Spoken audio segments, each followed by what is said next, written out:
ਚੱਕਦੇ ਟੀਵੀ ਦੇਖ ਰਹੇ ਸਾਰੇ ਦਰਸ਼ਕਾਂ ਦਾ ਸਵਾਗਤ ਹੈ। ਦੇਸ਼ ਵਿਦੇਸ਼ ਦੀਆਂ ਖਬਰਾਂ ਲੈ ਕੇ ਮੈਂ ਹਾਂ ਗੁਰਵਿੰਦਰ ਸੰਧੂ। ਮਾਰਦੇ ਨਜ਼ਰ ਹੁਣ ਤੱਕ ਦੀਆਂ ਸੁਰਖੀਆਂ ਤੇ।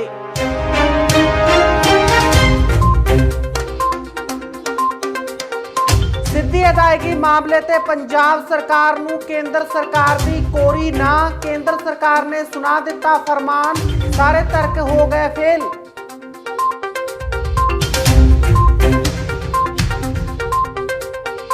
ਲੱਖਾ ਸਿਧਾਣਾ ਦਾ ਵੱਡਾ ਬਿਆਨ, ਕਿਸਾਨ ਜਥੇਬੰਦੀਆਂ ਤੇ ਨੌਜਵਾਨਾਂ ਵਿਚਕਾਰ ਮਤਭੇਦ ਖਤਮ। ਲੱਖੇ ਦਾ ਕਾਫਲਾ ਦਿੱਲੀ ਵੱਲ ਨੂੰ ਰਵਾਨਾ।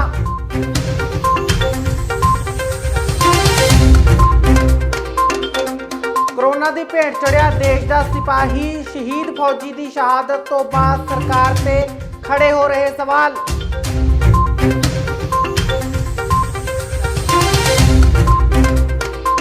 जेल च पहुंचा पंजाबी गायक करण औजला, मची हफड़ा तफड़ी, प्रशासन से खड़े हो रहे सवाल।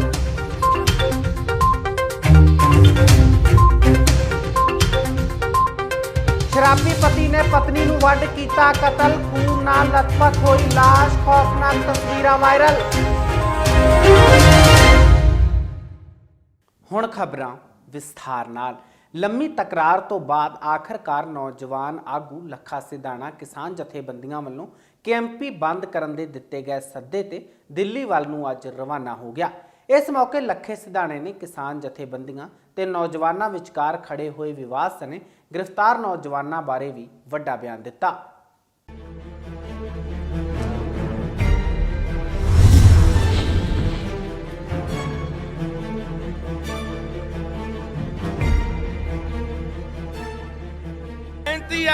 ਤੁਹਾਨੂੰ ਹੱਥ ਬੰਨ ਕੇ ਬੇਨਤੀ ਕਰਦਾ, ਇਹ ਅੰਦੋਲਨ ਇਹ ਸੰਘਰਸ਼ ਜਿੱਤਣਾ ਬਹੁਤ ਜ਼ਰੂਰੀ ਹੈ ਆਪਣੀ ਹੋਂਦ ਦੇ ਲਈ, ਆਪਣੀਆਂ ਆਉਣ ਵਾਲੀਆਂ ਨਸਲਾਂ ਲਈ, ਆਪਣੀਆਂ ਜ਼ਮੀਨਾਂ ਨੂੰ ਬਚਾ ਦੇ ਲੋ। ਸੜਕਾਂ ਕੱਢੀ ਜਾਂਦੇ ਆ, ਜ਼ਮੀਨਾਂ ਟੋਟੇ ਕਰੀ ਜਾਂਦੇ ਆ, ਜਮਾ ਮਾਰ ਲਿਆ ਸਾਨੂੰ। ਕੱਲ 700 ਰੁਪਏ ਗੱਟਾਂ ਚੱਕਤਾ ਨਾ।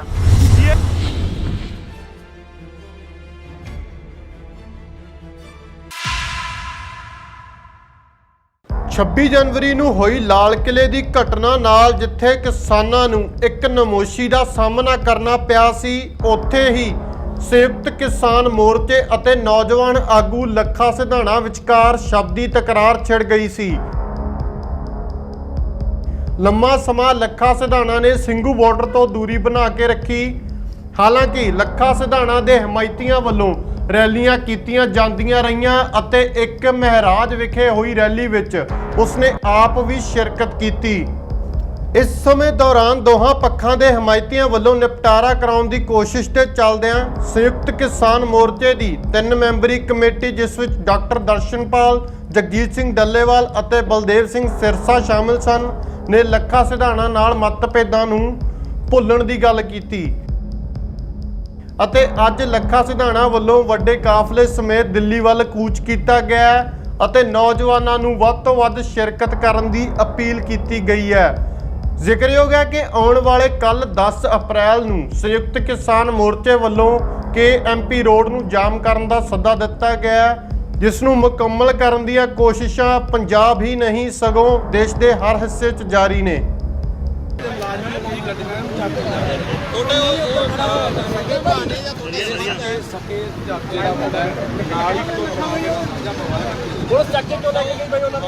ਇਹੀ ਤਾਂ ਪੁੱਛਣ ਵਾਲੀ ਗੱਲ ਹੈ। ਸਮਝ ਨਹੀਂ ਆ ਰਹੀ ਕਿ ਉਹ ਕਿਸੇ ਕਿਸੇ ਤਰ੍ਹਾਂ ਦੇ ਕੋਈ ਉਹ 26 ਵਾਲੀ 25 ਵਾਲੀ ਘਟਨਾ 'ਚ ਨਹੀਂ ਹੈ। ਬਿਮਾਰ ਰਹਿੰਦਾ, ਵੈਸੇ ਬਿਮਾਰ ਆ ਉਹ, ਤੇ ਉਹਨੂੰ ਪੁਲਿਸ ਕਿਉਂ ਚੱਕ ਕੇ ਲਿਜਾਂਦੀ ਹੈ? ਪੁਲਿਸ ਨੇ ਉਹਨੂੰ ਚੱਕਿਆ ਕੱਲ ਪਟਿਆਲੇ। ਅੱਜ ਉਹਦਾ ਪੇਪਰ ਸੀਗਾ, ਉੱਥੇ ਲਾ ਦਾ ਪੇਪਰ ਦੇਣ ਗਿਆ ਸੀ। ਕੱਲ ਉਹਨੂੰ ਰਾਤ ਨੂੰ ਤਕਰੀਬਨ 8 ਵਜੇ ਪੁਲਿਸ ਚੱਕ ਕੇ ਲਿਜਾਂਦੀ ਹੈ। ਗੁਰਪ੍ਰੀਤ ਸਿੰਘ ਨੂੰ ਦੋਸ਼ੀ ਨਾਲ ਇਹ ਉਹਨਾਂ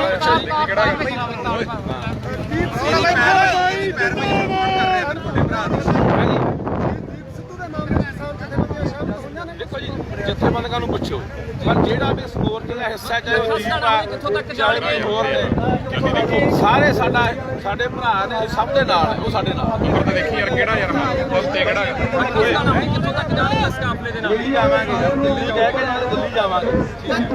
ਪੱਕੇ ਚੈਨਲ ਪਾਏ ਆਉਂਗੇ। ਨਹੀਂ ਜਾਵਾਂਗੇ ਹਾਂ ਰਹਾਂਗੇ ਯਾਰ ਜੇ ਗੱਲ ਅਸੀਂ ਆਪਣੀ ਹੈ ਨਾ ਕਾਲੇ ਦੀ ਲੜ ਰਹੇ ਆ ਆਪਦੀ ਹੋਣ ਦੀ ਲੜਾਈ ਲੜ ਰਹੇ ਆ ਪਰ ਅਸੀਂ ਪਿੱਛੇ ਨਹੀਂ ਹਟਾਂਗੇ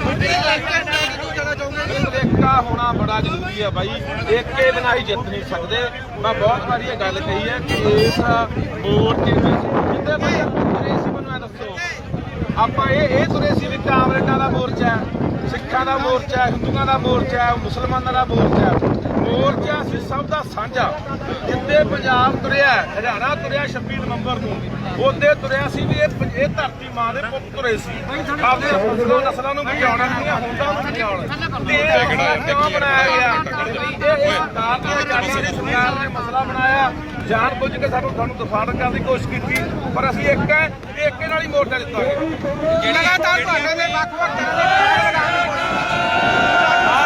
ਆਜੋ ਦਿੱਲੀ ਆਜੋ ਕਿਨਾ ਗੁੱਸੇ ਗਲੇ ਬਾਈ ਆਪਾਂ ਇੱਥੇ ਆ ਕੇ ਸਾਡੇ ਲਈ ਜ਼ਰੂਰੀ ਹੈ ਕਿ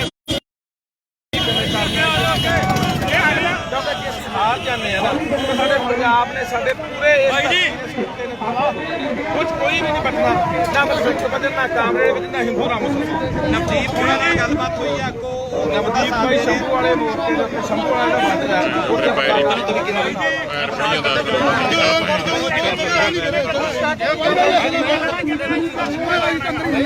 ਸਿੰਘਾਂ ਦੇ ਬਾਈ ਕੇਂਦਰ ਸਰਕਾਰ ਤੇ ਪੰਜਾਬ ਸਰਕਾਰ ਵਿਚਾਲੇ ਕਿਸਾਨਾਂ ਦੇ ਖਾਤਿਆਂ 'ਚ ਫਸਲ ਦੀ ਅਦਾਇਗੀ ਦੀ ਸਿੱਧੀ ਰਕਮ ਨੂੰ ਲੈ ਕੇ ਰੇੜਕਾ ਕਿਸੇ ਪਾਸੇ ਵੀ ਲੱਗਣ ਦਾ ਨਾਮ ਨਹੀਂ ਲੈ ਰਿਹਾ। ਦਿੱਲੀ ਵਿੱਚ ਕੇਂਦਰ ਨਾਲ ਪੰਜਾਬ ਸਰਕਾਰ ਦੀ ਹੋਈ ਮੀਟਿੰਗ ਇੱਕ ਵਾਰ ਫਿਰ ਬੇਸਿੱਟਾ ਰਹੀ, ਜਿੱਥੇ ਕੇਂਦਰ सरकार ने पंजाब ਨੂੰ कोरी ना कर दी कि आप इसको कुछ देर के लिए मुलतवी कर दें तो ताकि we can change the practice. ये गवर्नमेंट ऑफ इंडिया ने सिरे से रद्द कर दी है। हमारी चावल और गेहूं पंजाब में इस बार स्टॉक में पड़ा है, वो जल्दी से जल्दी लिक्विडेट या इवैक्यूएट हो जाए पंजाब। तो गवर्नमेंट ऑफ इंडिया ने हमें इस बात का भी एश्योरेंस दिया है कि वो जल्द से जल्द जो भी अनाज के भंडार पंजाब में पड़े हैं उसको बाहर निकालने की कोशिश करेंगे।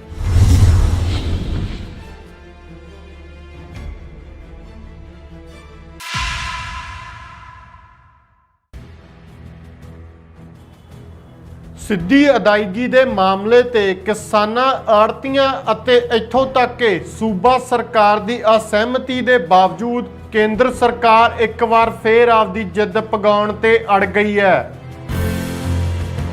ਕੇਂਦਰੀ ਖੁਰਾਕ ਮੰਤਰੀ ਪੀਯੂਸ਼ ਗੋਇਲ ਨੇ ਦੋ ਟੁਕ ਕਹਿ ਦਿੱਤਾ ਹੈ ਕਿ ਸਿੱਧੀ ਅਦਾਇਗੀ ਨੂੰ ਹਰ ਹੀਲੇ ਜਾਰੀ ਕੀਤਾ ਜਾਵੇਗਾ।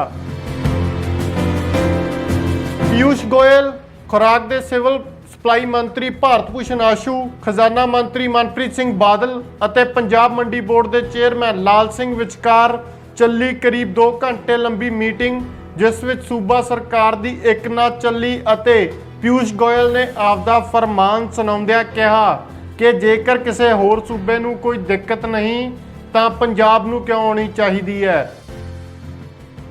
ਰਿਕਾਰਡ ਆਨਲਾਈਨ ਕਰਨ ਦੇ ਅਮਲ ਨੂੰ 6 ਮਹੀਨੇ ਲਈ ਮੁਲਤਵੀ ਕਰ ਦਿੱਤਾ ਹੈ ਅਤੇ 2% RDF ਜਾਰੀ ਕਰਨ ਦੀ ਗੱਲ ਤੇ ਵੀ ਪੰਜਾਬ ਸਰਕਾਰ ਨੂੰ ਦਿਹਾਤੀ ਵਿਕਾਸ ਫੰਡ ਦੀ ਲੰਘੇ 3 ਸਾਲਾਂ ਦੀ ਆਮਦਨ ਤੇ ਖਰਚ ਬਾਰੇ ਰਿਪੋर्ट ਮੁੜ ਭੇਜਣ ਲਈ ਕਿਹਾ ਗਿਆ।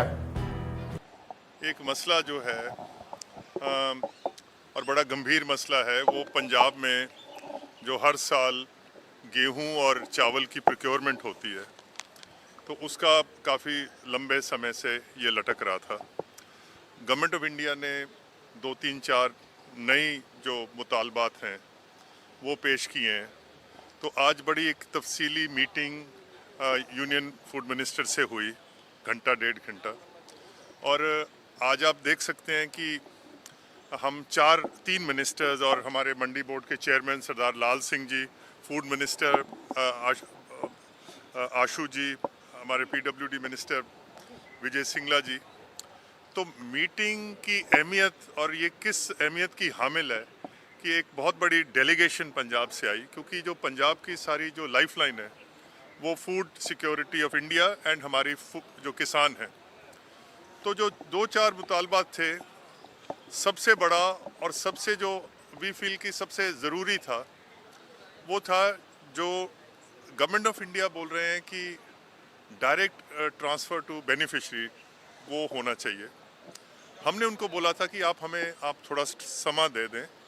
हमारे जो एक कल्चरली पंजाब में जो आड़त का सिस्टम है, तो गवर्नमेंट ऑफ इंडिया ने उसको सिरे से रद्द कर दिया कि या तो स्टेट गवर्नमेंट खुद प्रोक्योर कर ले और खुद इसको लिक्विडेट करे, वरना अगर फूड स्टॉक हमारा है और ये इसके पैसे हम दे रहे हैं, तो जो मिडिल मैन है या जिसको हम पंजाबी में आड़ती बोलते हैं, आड़ती को हम पैसे नहीं देंगे। We will transfer it direct. आड़ती को कमीशन अलग से चली जाएगी।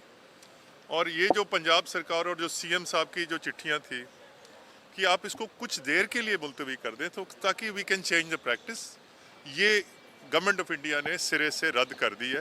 हालांकि हमने बड़ी कोशिश करी पर वो इस बात पे नहीं माने। दूसरा था कि इंटीग्रेशन ऑफ लैंड रिकॉर्ड्स, जो लैंड रिकॉर्ड हैं वो भी ये पीएमएफएस सिस्टम के साथ जोड़े जाएं। तो हमारे कहने पे वो रजामंद हो गए हैं कि इसको हम और इस सीज़न के लिए ये इंसिस्ट नहीं करेंगे और जो पुराना सिस्टम है वही चलेगा। तीसरा हमारा मुतालबा था कि इन्होंने हमारी जो आरडीएफ की फ़ीस रोकी हुई है, रूरल डेवलप तो पंजाब में 3% है, अभी हमें सिर्फ 1% इन्होंने दी है, तो जो 2% बकाया रहती है, तो इन्होंने बोला है कि आप जो जस्टिफिकेशन है इस फीस की, इन द सेंस कि इसकी जो फिट चार्ज है वो हमारे जवाब से सहमत नहीं है, पर वो इस बात पे रजामंद हो गए हैं कि अगर हम इनको क्रेडिबल एक्सप्लेनेशन दे दें। हालांकि हमने तो कहा था कि हमारे अकाउंट्स आप ऑडिट कर लें, पर बहरहाल उन्होंने इस बात पे रजामंद है कि आप दोबारा चिट्ठी और ये फंड्स कहाँ खर्च हुए हैं, अगर ये आप हमें सेटिस्फाई कर देंगे, बकाया 2% फीस जो है वो रिलीज़ हो जाएगी। तीसरा एक बड़ा था कि इन्होंने जो चावल खरीदते हैं पंजाब, तो चावल जो है वो फोर्टिफाइड हो विद वेरियस विटामिन्स एंड, और ख़ास करके जो मिड डे मील स्कीम है ICDS, तो पंजाब ऑलमोस्ट कंप्लायंट है इस बात पे कि हम वो कर देंगे। हमारा सबसे बड़ा एक ये भी मसला था कि जो हमारी चावल और गेहूं पंजाब में इस बार स्टॉक में पड़ा है वो जल्दी से जल्दी लिक्विडेट या इवैक्यूएट हो जाए पंजाब से, क्योंकि उसकी जो क्वालिटी है वो उसमें कमतरी आ रही है। नई फसल रखने के लिए हमारे पास स्पेस नहीं है। तो गवर्नमेंट ऑफ इंडिया ने हमें इस बात का भी एश्योरेंस दिया है कि वो जल्द से जल्द जो भी अनाज के भंडार पंजाब में पड़े हैं उसको बाहर निकालने की कोशिश करेंगे। और जो फाइनल जो हमारा पॉइंट था वो है जो हमारे पंजाब सरकार की जो लेनदारियां हैं, रिकवरेबल्स हैं, वो जो आड़तियों की कोई कमीशन रहती है जो पीएमएफ कंप्लायंट नहीं थे, जो कस्टडी में जो फूड उन्होंने चला गया है उसकी वगैरह वगैरह, तो ये भी उन्होंने हमें एश्योरेंस दे दी है कि हम जो भी पंजाब की देनदारियां हैं गवर्नमेंट ऑफ इंडिया के प्रति, उसको हम जल्द से जल्द वो पंजाब को हम रीइंबर्स कर देंगे। 10 तारीख से जो इन्होंने आशु जी का जवाब ਦੁਨੀਆ ਨੂੰ ਆਪਣੀ ਆਹੋਸ਼ ਵਿੱਚ ਲੈਂਦੀ ਜਾ ਰਹੀ ਕਰੋਨਾ ਮਹਾਮਾਰੀ ਨੇ ਦੇਸ਼ 'ਚ ਇੱਕ ਸੂਰਮਾ ਨਿਗਲ ਲਿਆ। ਖਬਰ ਬਰਨਾਲਾ ਦੀ ਹੈ, ਜਿੱਥੇ ਕਰੋਨਾ ਦਾ ਸ਼ਿਕਾਰ ਹੋਏ ਫੌਜੀ ਜਵਾਨ ਜਗਦੀਪ ਸਿੰਘ ਨੇ ਦਮ ਤੋੜ ਦਿੱਤਾ। ਜਗਦੀਪ ਦੀ ਮੌਤ ਤੇ ਸਰਕਾਰ ਦੇ ਰਵੱਈਏ ਤੇ ਸਵਾਲ ਖੜੇ ਕੀਤੇ ਨੇ। ਦੇਖੋ। जगदीप शहीद अमर रहे, अमर रहे, अमर रहे। जगदीप शहीद अमर रहे, अमर रहे, अमर रहे।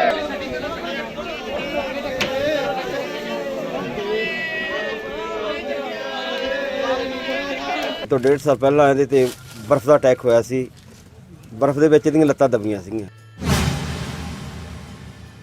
ਵੀ ਜੋ ਇਹਦਾ ਬਲੱਡ ਹੈ, ਬਲੱਡ ਹੀ ਜੀ ਬਲੱਡ ਦੇ ਵਿੱਚ ਫਿਲਟਰ ਪਾ ਦਿਆਂਗੇ, ਬਲੱਡ ਦਾ ਖਰਚਾ ਬਹੁਤ ਜ਼ਿਆਦਾ ਹੈ। ਕਹਿੰਦੇ ਜੀ ਤੁਹਾਡੇ ਆਰਮੀ ਹਸਪਤਾਲ ਵਾਲੇ ਕਰ ਸਕਦੇ। ਆਰਮੀ ਹਸਪਤਾਲ ਨੇ ਮੇਰਾ ਕੁਝ ਨਹੀਂ ਕੀਤਾ, ਡੇਟ ਦਿੱਤਾ ਹੀ ਨਹੀਂ ਇਹਨਾਂ ਨੇ। ਜੋ ਮੈਂ ਇਹਨਾਂ ਨੂੰ ਲੈ ਕੇ ਫਿਰਦਾ ਰਿਹਾ, ਮੈਨੂੰ ਕਿਸੇ ਨੇ ਕੁਝ ਨਹੀਂ ਦਿੱਤਾ। ਕਮਾਂਡ ਹਸਪਤਾਲ ਵਾਲਿਆਂ ਨੇ, ਮੈਂ ਆਪ ਖੁਦ ਨਾਲ ਸੀ ਗੁਰਦੁਆਰਾ ਨਾਢਾ ਸਾਹਿਬ, ਮੈਂ ਰਾਤਾਂ ਕੱਢਦਾ ਤੇ ਦਿਨ ਨੂੰ ਇਹਦੇ ਕੋਲ ਰਹਿੰਦਾ ਹੁੰਦਾ ਸੀ। ਜਿੱਥੇ ਫੌਜ ਦੇ ਜਵਾਨ ਤੱਤੇ ਠੰਡੇ ਮੌਸਮਾਂ ਪ੍ਰਤੀ ਬੇਪਰਵਾਹ ਹੋ ਬਾਰਡਰਾਂ ਤੇ ਤਾਇਨਾਤ ਰਹਿੰਦੇ ਨੇ, ਉੱਥੇ ਹੀ ਆਪਦੇ ਤਨ ਤੇ ਗੋਲੀਆਂ ਦੀਆਂ ਬੌਛਾਰਾਂ ਝੱਲਣ ਨੂੰ ਵੀ ਤਿਆਰ ਬਰ ਤਿਆਰ ਰਹਿੰਦੇ ਨੇ।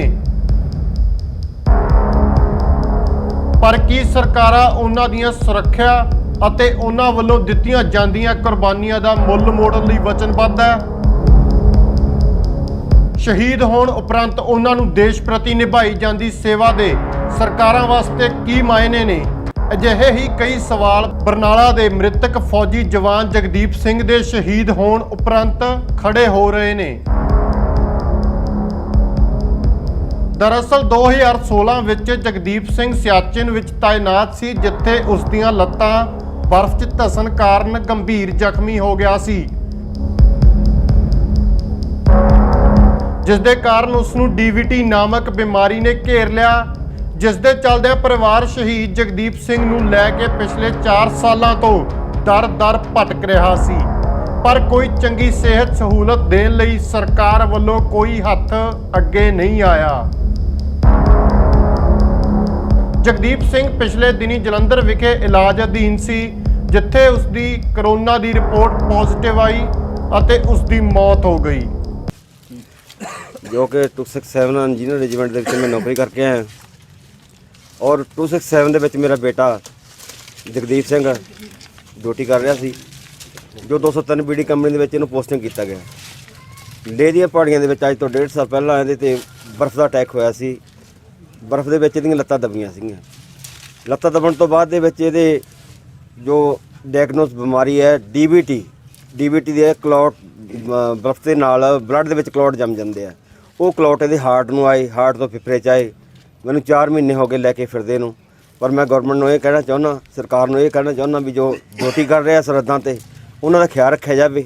ਉਹਨਾਂ ਨੂੰ ਇਹੋ ਜਿਹੀਆਂ ਕਿੱਟਾਂ ਦਿੱਤੀਆਂ ਜਾਣ, ਇਹੋ ਜਿਹੇ ਪ੍ਰੀਕਾਸ਼ਨ ਦਿੱਤੇ ਜਾਣ ਜੋ ਕਿ ਇਹੋ ਜਿਹੇ ਜਵਾਨਾਂ ਨੂੰ ਇਸ ਤਰ੍ਹਾਂ ਦੀਆਂ ਬਿਮਾਰੀਆਂ ਨਾ ਫੈਲਣ। ਮੈਂ ਜੀ ਇਹਨੂੰ ਆਪਦੇ ਖਰਚੇ ਤੇ ਬਾਹਰੋਂ ਇਲਾਜ ਆਦੇਸ਼ ਹਸਪਤਾਲ ਵੀ ਲੈ ਕੇ ਗਿਆ। ਆਦੇਸ਼ ਹਸਪੀਟਲ ਵਾਲਿਆਂ ਨੇ ਮੈਨੂੰ ਕਲੀਅਰ ਕਰ ਦੱਸਤਾ ਸੀ ਵੀ ਇਹ ਜਿਹੜੀ ਬਿਮਾਰੀ ਆ ਇਹ ਅਸੀਂ ਕੰਟਰੋਲ ਕਰ ਸਕਦੇ ਪਰ ਖਰਚਾ ਬਹੁਤ ਜ਼ਿਆਦਾ ਹੋਊਗਾ। ਜੇ ਮੈਂ ਉਹਨੂੰ ਕਿਹਾ ਵੀ ਖਰਚਾ ਜੀ ਜ਼ਿਆਦਾ ਹੋ ਰਿਹਾ ਵੀ ਤੁਸੀਂ ਮੈਨੂੰ ਦੱਸੋ ਕਿੰਨੇ, ਕਹਿੰਦੇ ਜੀ 5-7 ਲੱਖ ਦਾ ਖਰਚਾ ਇਹਦਾ, ਵੀ ਜੋ ਇਹਦਾ ਬਲੱਡ ਹੈ ਬਲੱਡ ਅਸੀਂ ਜੀ ਬਲੱਡ ਦੇ ਵਿੱਚ ਫਿਲਟਰ ਪਾ ਦਿਆਂਗੇ, ਬਲੱਡ ਦਾ ਖਰਚਾ ਬਹੁਤ ਜ਼ਿਆਦਾ ਹੈ। ਕਹਿੰਦੇ ਜੀ ਤੁਹਾਡੇ ਆਰਮੀ ਹਸਪਤਾਲ ਵਾਲੇ ਕਰ ਸਕਦੇ। ਆਰਮੀ ਹਸਪਤਾਲ ਨੇ ਮੇਰਾ ਕੁਝ ਨਹੀਂ ਕੀਤਾ। ਮੈਂ ਕਮਾਂਡ ਹਸਪਤਾਲ ਚੰਡੀਗੜ੍ਹ ਵੀ ਲੈ ਕੇ ਗਿਆ, ਕਮਾਂਡ ਹਸਪਤਾਲ ਉਧਮਪੁਰ ਵੀ ਲੈ ਕੇ ਗਿਆ, MH ਜੰਮੂ ਵੀ ਲੈ ਕੇ ਗਿਆ, MH ਮਿਲਟਰੀ ਹਸਪਤਾਲ ਜਲੰਧਰ ਵੀ ਲੈ ਕੇ ਗਿਆ ਔਰ ਆਦੇਸ਼ ਆ ਇਹਦਾ 5ਵਾਂ ਹਸਪਤਾਲ ਆ, ਜੋ ਕਿ 5ਵੇਂ ਹਸਪਤਾਲ ਦੇ ਵਿੱਚ ਵੀ ਮੇਰਾ ਬੱਚਾ ਠੀਕ ਨਹੀਂ ਹੋਇਆ। ਮੈਂ ਸਰਕਾਰਾਂ ਨੂੰ ਇਹੀ ਬੇਨਤੀ ਕਰਦਾ ਵੀ ਜੋ ਫੌਜੀ ਨੌਕਰੀ ਕਰਦੇ ਆ, ਨੌਕਰੀ ਕਰਨ ਦੇ ਦੌਰਾਨ ਇਹਨਾਂ ਦਾ ਖਿਆਲ ਰੱਖਿਆ ਜਾਵੇ ਜਾਂ ਇਹਨਾਂ ਟ੍ਰੀਟਮੈਂਟ ਸਹੀ ਢੰਗ ਨਾਲ ਦਿੱਤਾ ਜਾਵੇ। ਦਿੱਤਾ ਹੀ ਨਹੀਂ ਇਹਨਾਂ ਨੇ। ਜੋ ਮੈਂ ਇਹਨਾਂ ਨੂੰ ਲੈ ਕੇ ਫਿਰਦਾ ਰਿਹਾ, ਮੈਨੂੰ ਕਿਸੇ ਨੇ ਕੁਝ ਨਹੀਂ ਦਿੱਤਾ। ਕਮਾਂਡ ਹਸਪਤਾਲ ਵਾਲਿਆਂ ਨੇ, ਮੈਂ ਆਪ ਖੁਦ ਨਾਲ ਸੀ ਗੁਰਦੁਆਰਾ ਨਾਢਾ ਸਾਹਿਬ, ਮੈਂ ਰਾਤਾਂ ਕੱਢਦਾ ਤੇ ਦਿਨ ਨੂੰ ਇਹਦੇ ਕੋਲ ਰਹਿੰਦਾ ਹੁੰਦਾ ਸੀ। ਜੋ ਟ੍ਰੀਟਮੈਂਟ ਦਿੱਤਾ ਉੱਥੇ ਸਿਰਫ ਗੋਲੀ ਦਿੱਤੀ ਹੈ ਕਮਾਂਡ ਹਸਪਤਾਲ ਨੇ। ਇਹ ਮੇਰਾ message general Sahib chief of army staff ਨੂੰ ਮਿਲਣਾ ਚਾਹੀਦਾ। ਚੀਫ ਆਫ ਆਰਮੀ ਸਟਾਫ ਮੇਰੀ ਗੱਲ ਸੁਣਨ। ਹੈਰਾਨੀਜਨਕ ਇਹ ਹੈ ਕਿ ਕੋਈ ਜ਼ਿਲ੍ਹੇ ਦਾ ਅਧਿਕਾਰੀ ਵੀ ਸ਼ਹੀਦ ਜਗਦੀਪ ਸਿੰਘ ਦੇ ਅੰਤਿਮ ਸੰਸਕਾਰ ਤੇ ਨਹੀਂ ਪਹੁੰਚਿਆ। ਸਿਰਫ ਫੌਜ ਦੇ ਹੀ ਕੁਝ ਅਧਿਕਾਰੀ ਉਸ ਨੂੰ ਸਲਾਮੀ ਦੇਣ ਲਈ ਸ਼ਾਮਿਲ ਸਨ, ਜਿਸ ਦੀ ਵਜ੍ਹਾ ਕਾਰਨ ਪਰਿਵਾਰ ਵਿੱਚ ਕਾਫੀ ਰੋਸ ਹੈ। ਦੱਸ ਦਈਏ ਕਿ ਮ੍ਰਿਤਕ ਜਗਦੀਪ ਸਿੰਘ ਦੀਆਂ 2 ਬੇਟੀਆਂ ਵੀ ਨੇ ਅਤੇ ਸ਼ਹੀਦ ਜਗਦੀਪ ਸਿੰਘ ਦਾ ਪਰਿਵਾਰ ਸਰਕਾਰ ਤੋਂ ਉਸ ਦੀ ਪਤਨੀ ਲਈ ਸਰਕਾਰੀ ਨੌਕਰੀ ਅਤੇ ਬੇਟੀਆਂ ਲਈ ਮੁਫਤ ਸਿੱਖਿਆ ਦੇਣ ਪ੍ਰਤੀ ਆਸ ਲਾ ਕੇ ਦੇਖ ਰਿਹਾ ਹੈ। ਔਰ ਮੇਰੀ ਨੂੰਹ ਦੇ ਬਾਰੇ ਮੈਂ ਦੇਖਿਆ, ਇਹਦੇ ਬੱਚੇ 2 ਆ, 2 ਬੱਚੀਆਂ ਕੀ ਆ, ਲੜਕੀਆਂ 2, ਇੱਕ 8 ਸਾਲ ਦੀ ਲੜਕੀ, ਇੱਕ 5 ਸਾਲ ਦੀ ਲੜਕੀ ਹੈ। 2 ਲੜਕੀਆਂ ਦੇ ਉਹਦੀ ਮੈਸੇਜ ਹੈ 32 ਸਾਲ ਦੀ ਏਜ ਆ ਉਹਦੀ। ਜੋ ਇਹ ਜਗਦੀਪ ਸਿੰਘ ਦੀ 34 ਏਜ 34 ਸਾਲ ਦੀ ਸੀਗੀ। 34 ਸਾਲ ਦੇ ਵਿੱਚ ਬੱਚਾ ਘਰੋਂ ਚਲਾ ਜਾਂਦਾ ਤੇ ਤੁਸੀਂ ਇਹ ਦੇਖੋ ਮਾਂ ਬਾਪ ਦਾ ਕੀ ਹਾਲ ਹੋਊਗਾ। ਮਾਂ ਬਾਪ ਦੇ ਜੇ ਆਪਦੇ ਅਰਮਾਨ ਹੁੰਦੇ ਆ ਬੱਚੇ ਨੂੰ ਕਿਸ ਤੱਕ ਪਹੁੰਚਾਉਣਾ, ਕੀ ਕਰਨਾ ਕੀ ਨਹੀਂ ਹੈ, ਇਹ ਗੌਰਮੈਂਟ ਨੂੰ ਸੋਚਣਾ ਚਾਹੀਦਾ। ਮੇਰੀ ਨੂੰਹ ਨੂੰ ਮਿਲਣੀ ਚਾਹੀਦੀ ਨੌਕਰੀ। ਜੇ ਮੇਰੀ ਨੂੰਹ ਨੂੰ ਨੌਕਰੀ ਮਿਲੋ ਤੇ ਉਹ ਬੱਚੇ ਦੀ ਪਰਵਰਿਸ਼ ਕਰ ਸਕਦੀ ਆ। ਲੁਧਿਆਣਾ ਦੀ ਕੇਂਦਰੀ ਜੇਲ੍ਹ 'ਚ ਉਸ ਸਮੇਂ ਸਨਸਨੀ ਫੈਲ ਗਈ ਜਦੋਂ ਗੱਡੀਆਂ ਦਾ ਕਾਫਲਾ ਲੈ ਕੇ ਪੰਜਾਬੀ ਕਲਾਕਾਰ ਕਰਨ ਔਜਲਾ ਜੇਲ੍ਹ ਦੇ ਗੇਟ ਤੇ ਪਹੁੰਚ ਗਿਆ। ਉਧਰ ਬਿਨਾਂ ਜਾਣਕਾਰੀ ਦਿੱਤੇ ਪਹੁੰਚੇ ਔਜਲਾ ਨੇ ਪੁਲਿਸ ਸਣੇ ਜੇਲ੍ਹ ਪ੍ਰਸ਼ਾਸਨ ਨੂੰ ਹੱਥਾਂ ਪੈਰਾਂ ਦੀ ਪਾ ਦਿੱਤੀ। ਹਾਲਾਂਕਿ ਔਜਲਾ ਦੀ ਇਸ ਵਤੀਰੇ ਤੇ ਸਵਾਲ ਖੜੇ ਹੋ ਰਹੇ ਨੇ।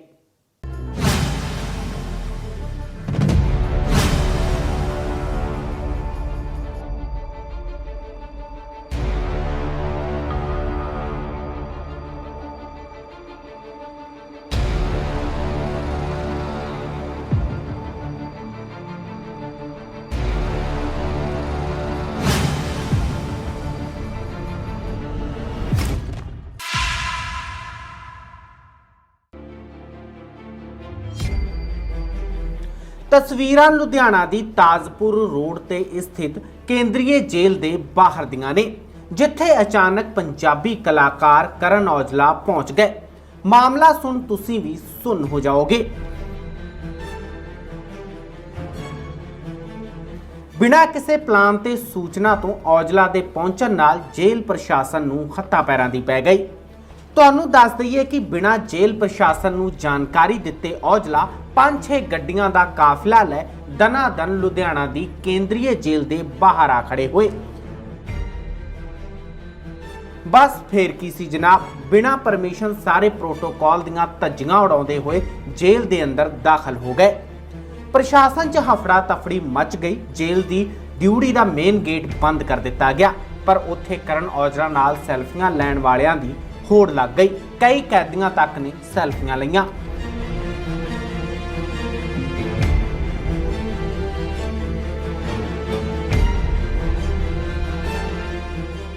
ਆਖਰ ਵਿੱਚ ਵੀ ਖਬਰ ਲੁਧਿਆਣਾ ਤੋਂ ਹੈ, ਜਿੱਥੇ ਇੱਕ ਸ਼ਰਾਬੀ ਪਤੀ ਨੇ ਆਪਣੀ ਪਤਨੀ ਨੂੰ ਤੇਜ਼ਧਾਰ ਹਥਿਆਰਾਂ ਨਾਲ ਵੱਢ ਦਿੱਤਾ। ਘਰ ਵਿੱਚ ਰਹਿੰਦੇ ਨਿਤ ਦਿਨ ਦੇ ਕਲੇਸ਼ ਨੇ ਪਤਨੀ ਦੀ ਜਾਨ ਲੈ ਲਈ। ਫਿਲਹਾਲ ਪਤੀ ਫਰਾਰ ਹੈ ਤੇ ਪੁਲਿਸ ਨੇ ਲਾਸ਼ ਨੂੰ ਕਬਜ਼ੇ ਵਿੱਚ ਲੈ ਕੇ ਕਾਰਵਾਈ ਸ਼ੁਰੂ ਕਰ ਦਿੱਤੀ।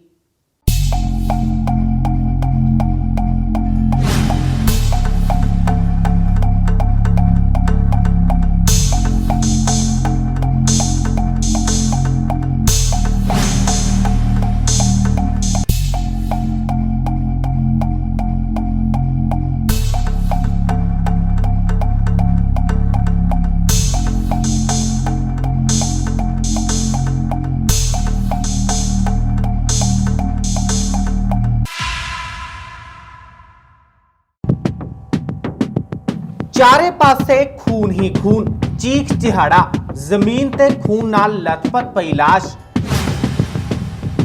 ਖੌਫਨਾਕ ਤਸਵੀਰਾਂ ਲੁਧਿਆਣਾ ਦੇ ਕੈਲਾਸ਼ ਨਗਰ ਸਥਿਤ ਗਗਨਦੀਪ ਕਾਲੋਨੀ ਦੀਆਂ ਨੇ।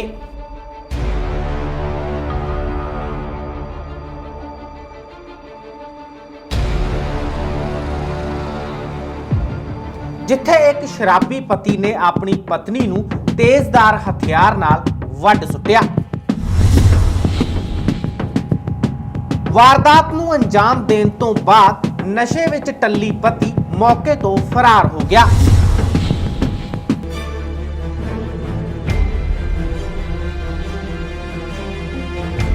ਮਿਲੀ ਜਾਣਕਾਰੀ ਮੁਤਾਬਿਕ ਘਰ ਵਿੱਚ ਕਲੇਸ਼ ਰਹਿੰਦਾ ਸੀ ਤੇ ਆਏ ਦਿਨ ਆਰੋਪੀ ਪਤੀ ਸ਼ਰਾਬ ਦੇ ਨਸ਼ੇ ਵਿੱਚ ਆਪਣੀ ਪਤਨੀ ਦੀ ਮਾਰ ਕੁਟਾਈ ਕਰਦਾ ਸੀ।